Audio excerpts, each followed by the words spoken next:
Your dreams are bigger, bolder, and more badass than the life you're living now, but something just keeps getting in the way. Join certified coach and former therapist Diann for the Driven Woman podcast. She'll show you how to get rid of whatever is holding you back so you can stop spinning your wheels and up-level your life. Get ready to hop in and buckle up. This is the Driven Woman podcast, and we're heading for the fast lane.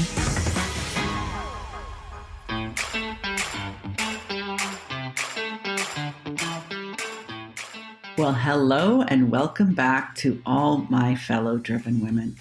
I have a very special guest for you today, Sarah Mikutel. Sarah is someone I met online a couple of years ago, and I felt immediately inspired by her because all of my coaching clients tell me that freedom and adventure are in their top personal values, but few of us have actually created a life that demonstrates that the way Sarah has. Sarah is an American expat who has been living permanently in Europe for over a decade. And not only does she create a life of freedom for herself and others, but she also does so as a transformational coach, helping people gain freedom in their mindset. Today's conversation is how Sarah has learned to use the wisdom of the ancient Stoic tradition to create a sense of peace, grounding, and calm, no matter what is going on in the world around us. And I cannot imagine a more important topic nor a better time to be talking about it than right here and right now. So I can't wait for you to meet Sarah, and please do follow her online. Pay attention to what she's about. You can learn from her. She's very generous in her content on social media and has a wonderful podcast. And some of you may want to hire her as a transformational coach as well. But before we dig into this very timely topic, I need to share with you one of my recent podcast reviews from someone whose screen name is mscrobo, who says, "Inspiring content, Diann.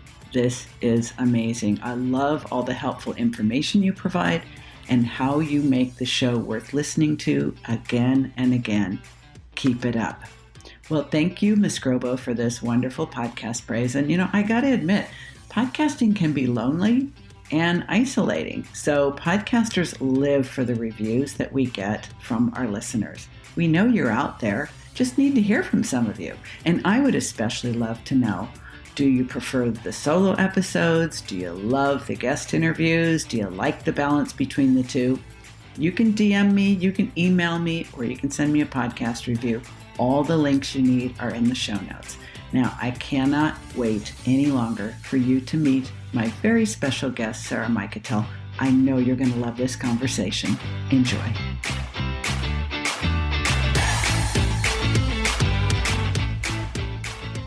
Well, hello, and welcome back to my fellow driven women. As promised, I am going to continue to bring you one fantastic guest after the next. Today's guest, Sarah Mikutel, is someone that I connected with, probably half a year ago via an online community that we are both members of. And Sarah is someone I've had my eye on for a while because she is a podcast launch coach, among other things, which we will get into soon. But she has the best voice for podcasting ever, and actually is one of the people who inspired me to launch my own podcast, even though I've given up the dream that my voice would ever sound as good as hers. Our conversation today is about something that's going to sound very new to many of you, but is actually thousands of years old. Everybody wants to feel better, think better, live better, and happier. And many of us have gone in search of all kinds of ways to do that. Today, Sarah is going to talk to us about Stoicism, something new, but actually old. Welcome, Sarah. Thank you so much for having me, and also excellent pronunciation of my last name. Most people don't get that right, so thank you, Diann. Well, I have Diann, which is a common name, but a funny spelling, and I've had friends for 30 years that still spell it with ease, so I try to be sensitive to that. So, Sarah, actually, you've been living as an American abroad and a citizen now of the EU for it's got to be over a decade now.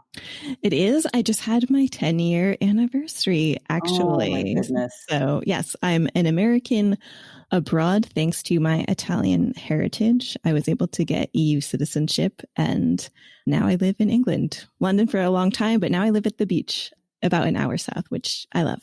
Well, that works perfectly well when you have an online business, doesn't it? You can do what you do from everywhere. And I believe you do what you do from everywhere. Exactly. And that's one of the primary reasons that I went into business for myself. So I could be location independent and see my nephew more often who lives in the States.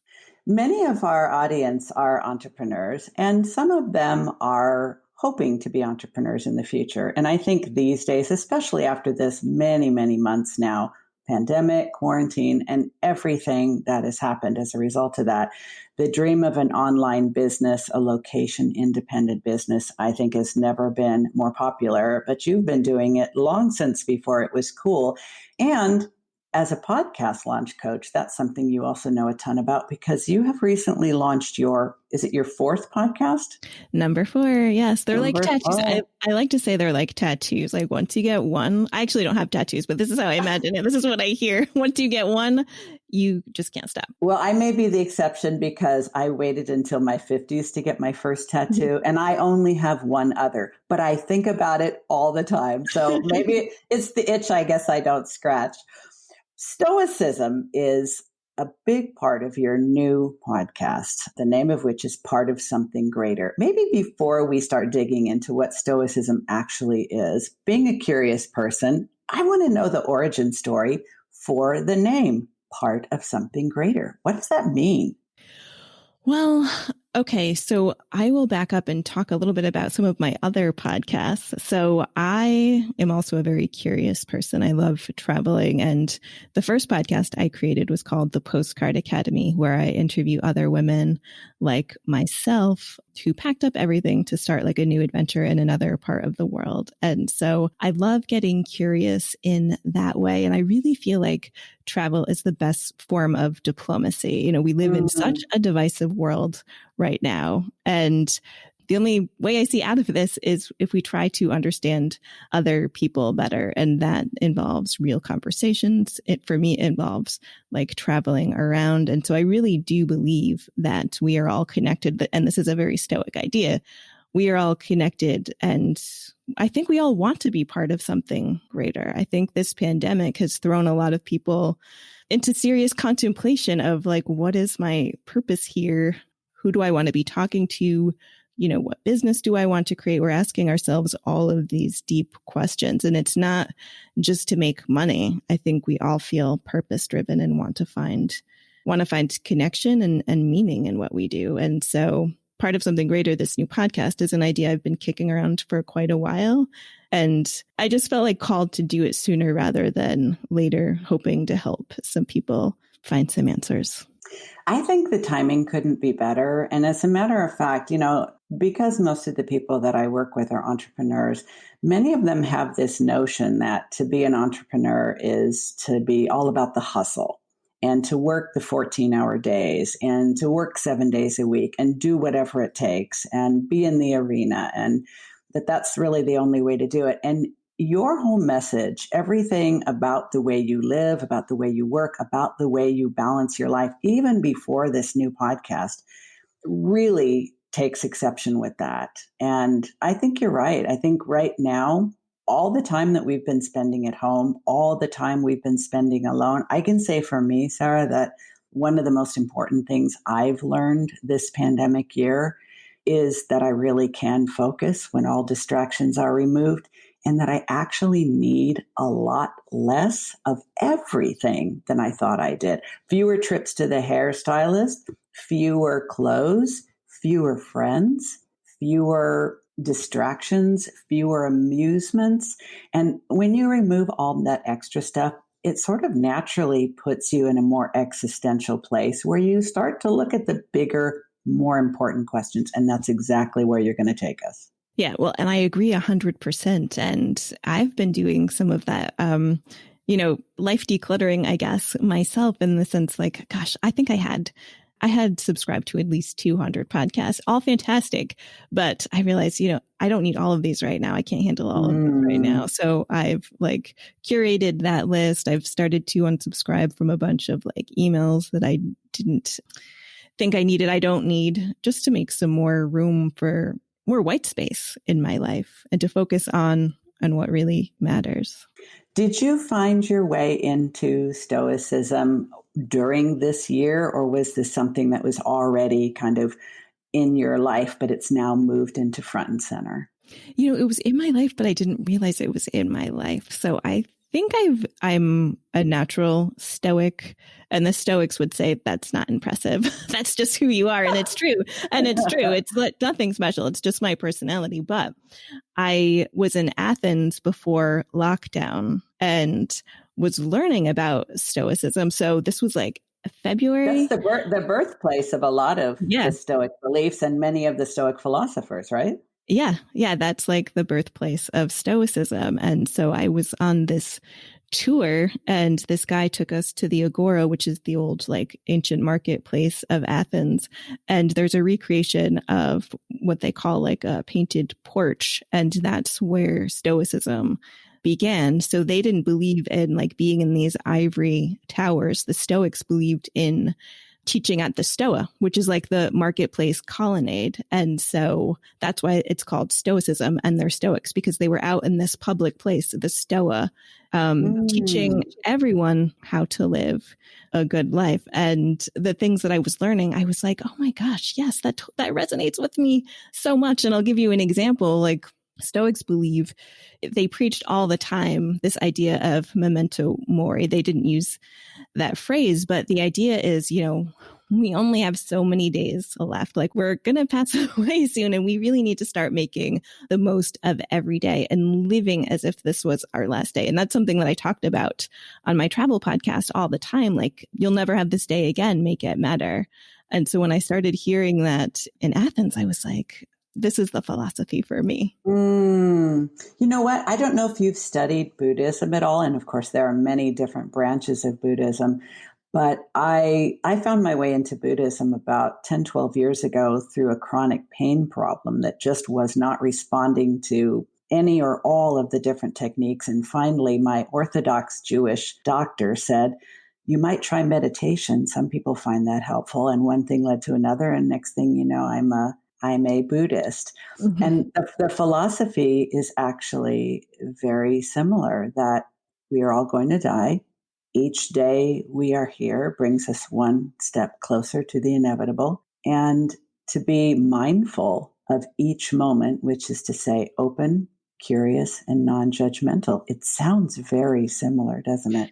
It does sound very similar, and I'm sure there are a lot of similarities, but I've actually heard Western scholars say that what the West knows as Buddhism has been Westernized a little bit by the people who have brought it over and done the translations and stuff. So I think that's why there's a lot of echoes. And there could also naturally just be a lot of universal themes, I guess. That makes a lot of sense. So let's start with how you discovered that I think this might be for me. Let's say someone listening is like, I've never heard of this Stoicism. What does this have to do with me? And they too might actually be Stoic or a Stoic and not know it. So what might they be looking for? What types of thinking, what types of living and values, for example, would they embrace? Sure.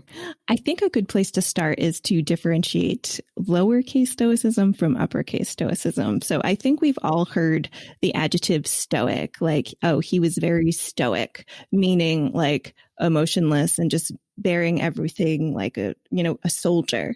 And that's not actually what Stoicism is. So uppercase Stoicism is actually the complete opposite of that. So the Stoics believed in trying to minimize negative emotions like fear and anger and anxiety, and they had different techniques to control that. Actually, the foundation of cognitive behavioral therapy is in Stoicism. The ancient Stoics were the first cognitive behavioral therapists, essentially.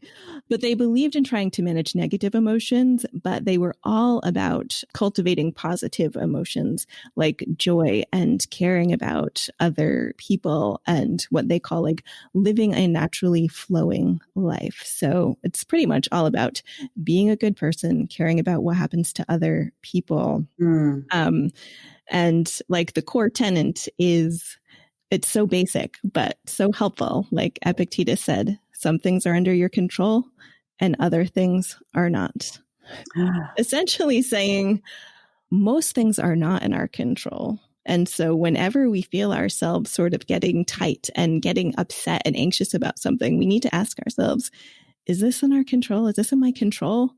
And if it's not, we need to let it go. The only thing we can control is how we respond to a situation and how we act. And everything else we just can't be as concerned about. That is absolutely compatible with cognitive behavioral therapy and with most of coaching and with Buddhism as well. I'm even just thinking about Christianity from the perspective of the serenity prayer.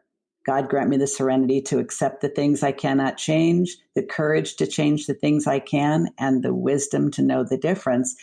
But boy, that in the moment when you get upset, and people have been so upset this year. I mean, social media has been a treacherous place. You used to be able to just visit there for a little bit of distraction or amusement, and now it's so vitriolic and so at times just aggressive and hostile and abusive and scary. I think, how do people avoid being triggered when so many people around them are being triggered? Yes, social media over the last few years has just gotten so heated. And as you know, people are not even talking to each other anymore. And I personally avoid social media a lot. But if you wanted to try to take a stoic approach to like understand people, it's to get curious instead of getting angry. And so the Stoics would say the other person's right in their mind. You might not think they're right, but something is going on in their mind where their point of view is right. So try to step into their shoes and figure out, why would they say this? You know, what's going on in their head? So maybe it's a political party that you don't like. Put yourself in their shoes and, you know, maybe they're misinformed. Maybe they are watching propaganda. Maybe they have a reason to, in their head, they're doing the right thing is like the Stoic approach. So just try to get curious and like put yourself in their shoes, but then also like you can ask them questions. So I think we all know that when we try to force our opinions on other people, that doesn't work. Does not go well. We are not changing any hearts and minds by screaming in somebody's face. So if you want to try to have a dialogue, like actually ask somebody why they feel a certain way or why they did a certain thing, and just have them talk it out. And people are really surprised when you get curious with them, because often, as you mentioned, social media is a scream fest. When people start asking questions, you can start getting answers, and you can also maybe point out discrepancies or like contradictions in their logic, not in a mean way, but like, oh, well, you said this over here, but now you're saying this. So like, what do you mean exactly? And, you know, I think it's always helpful to have these conversations in real life and not just online. But like, that's one way that we can deal with all the vitriol and like partisanship, is trying to understand the other person. Now, what about in business, Sarah? Because, I mean, I'm just, as you're talking, I'm thinking of all the potential applications in not social media. Let's just set that aside for a minute, because that can be a dangerous and scary place. But I'm thinking relationships, friendships. Most of us are developing friendships online because we have considerably fewer opportunities to do so face to face. But you might assume that a person is more similar to you than they actually are. And as the conversation or the relationship begins to progress, some different viewpoints, some different philosophies and belief systems can start to emerge. And oftentimes I find that people's first reaction is, I thought this person was more like this, but they turned out to be more like that. How does a person train themselves in relationships to be more stoic? Do you literally need to kind of coach yourself in the moment where you start to notice yourself being triggered? Because so many people, they have a thought, they go to an emotion, and now their physiology is activated. Now they're agitated. Now they're upset. Now they're angry. Now they're scared. Now they're hurt. Now they're whatever. And so many people feel that once emotions have been triggered, they can no longer manage their thinking. But I'm sure that the Stoics have something to say about this in the moment. What do we do? Yes, you are exactly right. And this goes back to those like cognitive behavioral therapy foundations where they did say they had something called like the passions. So when we feel ourselves starting to get triggered, those are like our passions. And they would say like, pause, you don't need to act in the moment. I think we should all take a little pause before we react to anything really. But like, pause and notice like what you're feeling. So what's happening in your body and what are the feelings that are coming up? Is it anger? Is it anxiety? And then think about the thoughts. Like, so what thoughts are starting to go through your head? Maybe you're thinking, well, I thought this person was cool. Now they said this. Are they really a jerk? And you can start spinning. So, start thinking, what would I have to be thinking to believe what they believe? Like, I wonder how they came to this viewpoint kind of thing. Now, once your mind is curious, it can't be upset and curious at the same time. Yeah, well, even before that, when you start spinning, like if you take that pause and like start analyzing what your feelings and thoughts are, take a step back from that thought and like, are they really a bad person just because they don't go to the same school as me or they don't do this or that? Like start challenging your own thought about why are you jumping to this conclusion? So really like that mindfulness for them is like being present and also not acting like with a knee-jerk reaction. How do you think most people find out about Stoicism, if not through listening to your podcast or having a conversation with someone like you? Because I have not heard a lot of people talking about it, although I can't agree with you more, Sarah. Mm-hmm. The timing is perfect. I mean, the whole world is hurting right now, even before this pandemic. And people are, in some cases, desperate for ways to feel more in control, even if the world around them feels out of control. How do they tend to find their way into this? Well, I think you're right. It's starting to get more popular. There are more podcasts, but I think there's also like certain people who have incorporated Stoicism into their business and they're just not crediting Stoicism, because a lot of well-being services that we hear about now go back to Stoicism. So gratitude journals, for instance, that is a Stoic idea. Meditation is a Stoic idea. Gratitude practices. So much of it might already be part of your life, or you've heard of the idea and maybe you haven't implemented it yet. What are some other practices, philosophies, mindsets do you think are Stoic in origin, but we're seeing more of in business? Because one of the trends that I'm seeing a lot of in business, and I think you are as well, is people talking about having a heart-centered business or a purpose-centered business, and the social entrepreneurs out there, where it's not about making money, it's about making a difference, having an impact, serving a group of people, spreading a message, a movement, starting community. I would imagine there's probably a lot of Stoic philosophy that's fueling those movements. They just aren't putting that particular label on it. Sounds like what you're saying. Yeah. Well, I mentioned that their philosophy was like, we're all connected, we're all in this together, and we need to help each other out. And that was different from some of the other ancient philosophies that were happening at the same time, that were people were kind of like going into their own little realms and kind of staying segregated. And the Stoics were like, no, we need to be a part of society. And yeah, as I said, to just help each other out. And Stoicism is like a very internal philosophy to make yourself better, to be more self-aware. How can you improve yourself day to day? But at the same time, being part of the community. So even though it's a philosophy that's about improving you, you're not supposed to isolate yourself. You still, like, social justice is still like a very important thing. So, because it sounds like it's something that you need to have a fair amount of self-awareness. And I imagine the people that are going to be embracing these practices, these philosophies, are people who are probably seekers anyway. People who are the ones I consider to be on the path of continuous personal improvement. They never really feel like they're done. They never really feel like they've arrived. They are always seeking ways to improve themselves as a human being, always looking for ways to improve their self-awareness, their self-expression, and how they relate to other people.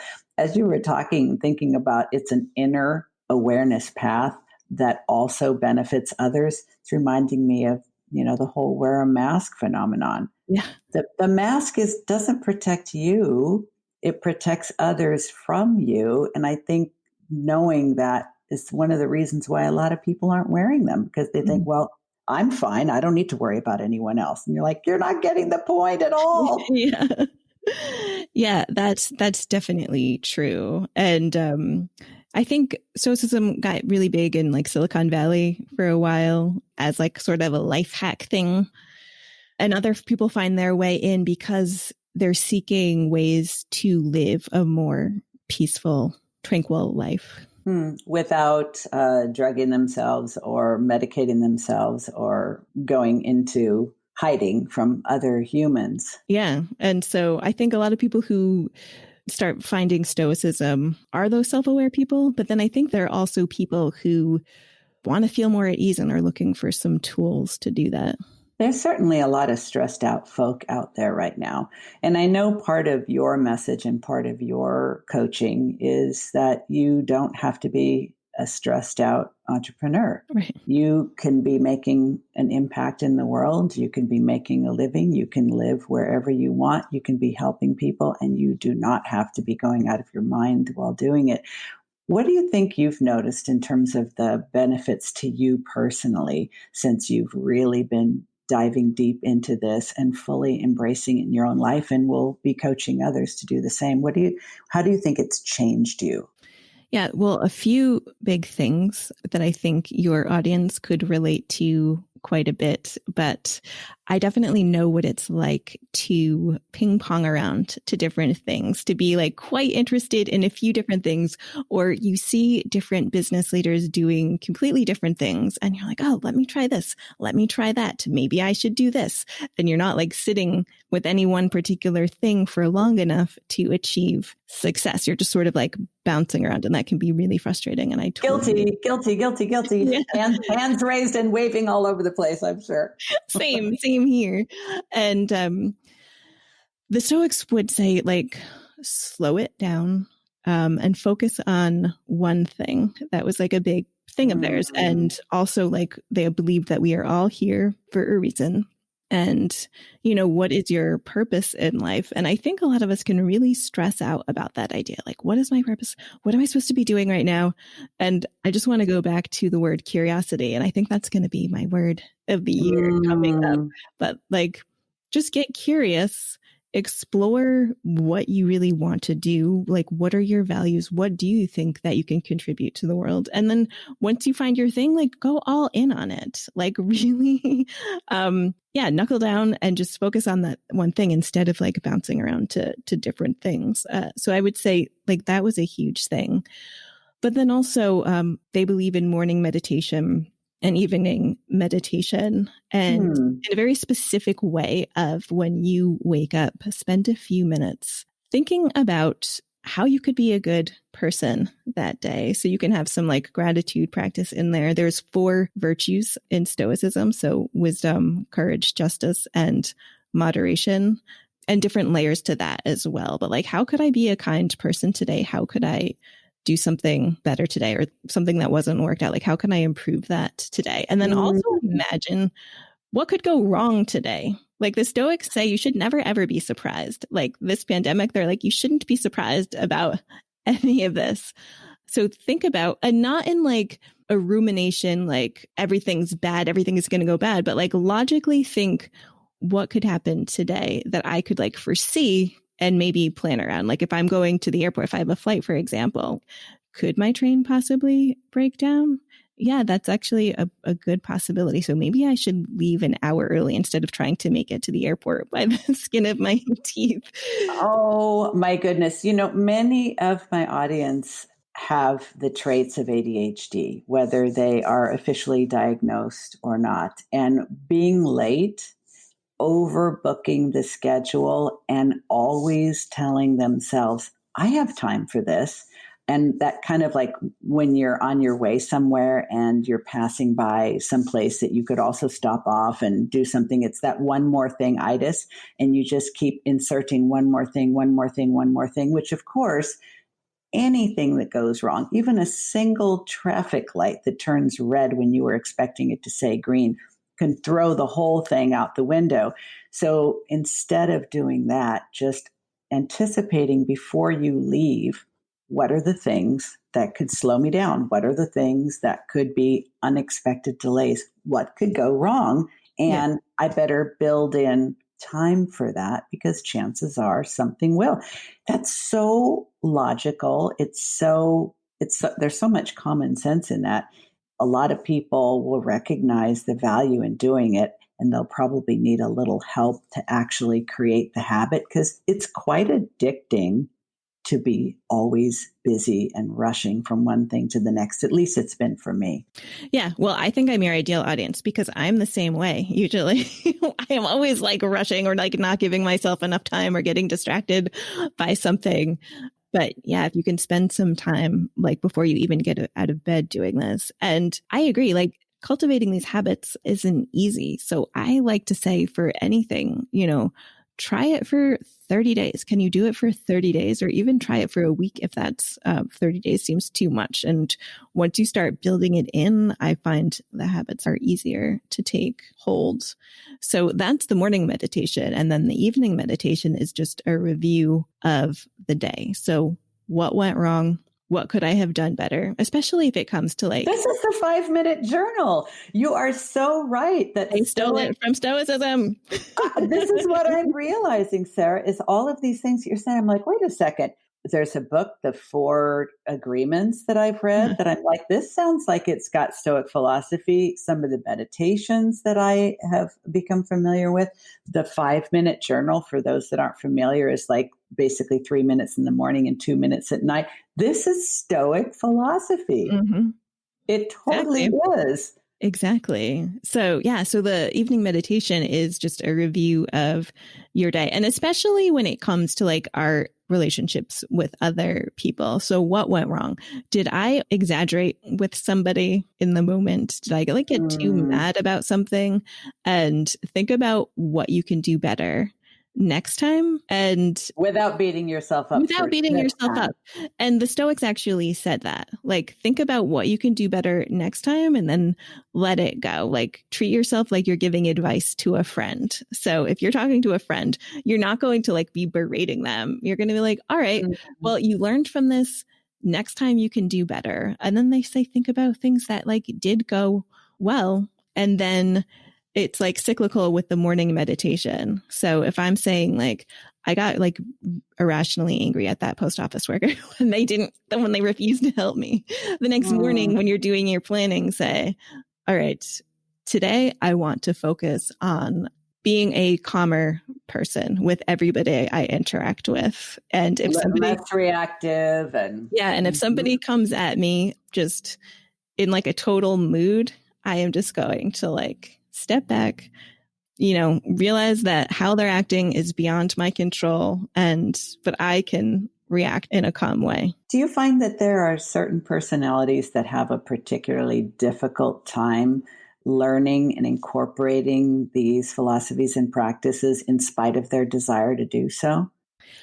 I don't know if I would say personalities. I would say maybe a scale of like healthy to unhealthy of awareness and how open people would be to trying something new, and just to be in agreement that they have more control over their lives maybe than they think. And also you have to be in a place where, and this can be like a learned thing, but like letting go of some control and being okay with like, some people are going to shout at me and I don't need to shout back at them. And at first, I think that can be really uncomfortable for people because they're like, that person was so rude to me. They deserve for me to yell back at them. But that doesn't solve any situation. That's not going to make you feel better. That's going to like keep you in the zone of anxiety and anger. And so when people first learn about Stoicism, they might think like, well, that's not fair. Like, why is it me to be the nice guy all the time?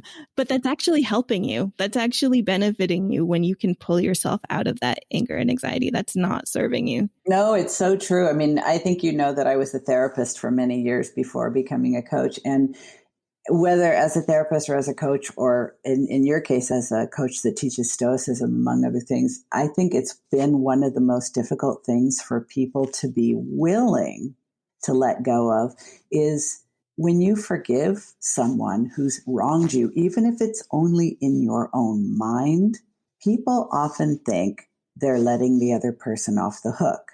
But they're letting themselves off the hook, because if you keep grinding your gears about what this person said or didn't say or didn't do that you thought they should, they've moved on. They're probably not thinking about it at all. And meanwhile, you're still in the moment, replaying it, and experiencing all the emotions and, frankly, the toxicity in your own body. Exactly. From that level of discomfort. Meanwhile, the other person, it doesn't matter to them if you forgive them or not. It matters to you. Yeah. Yeah. And like the Stoics would say, the best revenge is to not be like that other person, to not be dragged up to that level. I think about the ways that baby boomers were, because I'm obviously a little bit older than you, the way baby boomers were raised by their parents. And I'm thinking about some of the popular parenting philosophies, like, turn the other cheek and, be the bigger person and take the high road and that sort of stuff. And I think that's why they were called the Great Generation, because that sort of the work ethic and the stiff upper lip and I'm just not going to let other people get to me, it was sort of elevated as a character trait. But it sounds like it's a very sane and rational way to live and save a lot of wear and tear on your emotions. Yeah, I agree. So, Sarah, as we're wrapping up, we have all just been through a really rough year. I don't know about you. I started 2020 thinking it was going to be great, the whole 2020 vision and all that. But I don't have control, do I? And neither does anyone else. And that's something I've certainly learned. And the Stoics have learned long before me. As we are now in a new year, and many people are hoping for a complete, fresh, clean slate, what is a philosophy that they can embrace and start to move forward with that is in line with everything you've been teaching us today? Well, the Stoics would definitely say that the past is something that we cannot change. And so there's no reason to dwell on it. What's done is done. We are only moving forward. And if 2021 throws us some new challenges, we are just going to accept them with grace. And the Stoics would say, like, whatever obstacles come your way, take that up as a challenge. Like, all right, so this is what I've got now. I'm going to work around this. It's going to be even better. And, if something bad happens, think 10 years from now, am I still going to be upset about this? If not, don't worry about it now. Let's fast forward to more positive emotions. Yeah, like why do you have to feel bad for 10 years when you can just shift your thoughts right now? Exactly. I love that. Sarah, thank you so much for being here for The Driven Woman. And I'll make sure that we include in the show notes how people can get in touch with you and hear about all the new things you're going to be doing, as well as your podcast, The Part of Something Greater. Thanks so much, Diann. Hey, it's Diann. Can I be honest with you? At the beginning of each new year, I always told myself, this is the year I'm going to get my habits dialed in. This is the year I'm going to be crystal clear about my goals and I'm going to crush them. This is the year I'm going to get my shit together on every level and I'm going to do it all by myself. Been there, done that, got a whole stack of t-shirts. But it wasn't until I started working with my own coach that I realized what a difference it makes to have guidance support, and accountability from someone who's not only like-minded, but like-brained.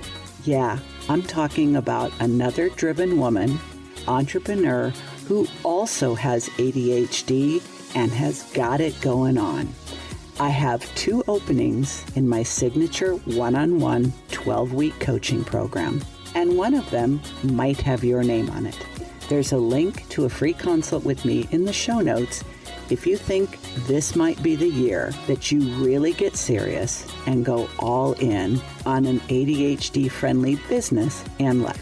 While you're thinking about that, have a listen to what one of my clients' success stories has to say about the difference it made to work with me.